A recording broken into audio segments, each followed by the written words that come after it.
Die familie wat bietjie kuier hier by die Langenhoven Markie in Langenhoven Park. En altyd lekker om te gesels met al die stilletjie eienaars. Saam met my op hierdie stadium het ek vir Sarah Coetzee van Thingies and Blingies. Goeiemôre Sarah. Hallo. Sarah, vertel vir ons 'n bietjie meer van Thingies. Dit klink so interessant. Thingies and Blingies. Wat kan die luisteraars daar by jou stalletjie kry?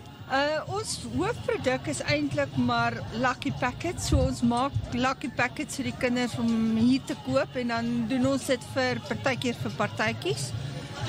Dat ons vreeslik baie lekker goed. Ons probeer ons lekker goed so goedkoop as moontlik hou ter wille van die ou kindertjies wat maar klein bietjie sakgeld het.